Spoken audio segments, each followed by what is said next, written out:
Hi friends, வீட்டிலே சூப்பரான ஒரு தேங்காய் பால் பிரிஞ்சி எப்படி பண்ணுறதுன்றதை பார்க்கலாம். அதுக்கு வெங்காயம் நல்ல ஸ்லைஸாக கட் பண்ணி வச்சுக்கலாம். அடுத்ததாக கேரட், பீன்ஸ், கேப்சிகம், கொஞ்சமாக தக்காளி, கொஞ்சமாக பச்சை பட்டாணி, இது எல்லாத்தையுமே ரெடி பண்ணி வச்சுக்கலாம்.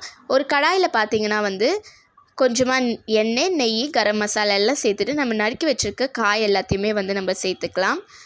ஸோ இதில் வெங்காயம் சேர்த்து நல்லா வதக்கினதுக்கப்புறமா கொத்தமல்லி, புதினா, 2 பச்சை மிளகாய் சேர்த்து நல்லா வதக்கிட்டு தக்காளி, இஞ்சி பூண்டு பேஸ்ட்டு, 1 ஸ்பூன் அளவுக்கு பார்த்திங்கன்னா சோம்பு பவுடர் சேர்த்துட்டு நம்ம ரெடி பண்ணி வச்சுக்க காய் இதெல்லாமே நம்ம ஆட் பண்ணிக்கலாம். ஸோ உங்கள் வீட்டில் எந்த வெஜிடபிள்ஸ் இருக்கோ நீங்கள் அந்த வெஜிடபிள்ஸ் எல்லாமே ஆட் பண்ணிக்கலாம். இது டேஸ்ட் பார்த்திங்கன்னா ரொம்பவே சூப்பராக இருக்கும், சாப்பிட்றதுக்கும் டேஸ்டியாக இருக்கும். தேவையான அளவுக்கு உப்பு சேர்த்துட்டு 1 கப் அளவுக்கு தேங்காய் பால், 1 கப் அளவுக்கு தண்ணி சேர்த்துட்டு நல்லா கலந்து விட்டுக்கலாம். இப்போ இதில் அரிசி சேர்த்துட்டு நல்லா 2 விசிலுக்கு மூடி வச்சோம்னா சூப்பரான தேங்காய் பால் பிரிஞ்சி வீட்டிலே ரெடி ஆகிடும். நம்ம சேனலில் ஃபர்ஸ்ட் டைம் பார்க்குறீங்கன்னா கண்டிப்பாக சப்ஸ்கிரைப் பண்ணிவிடுங்க.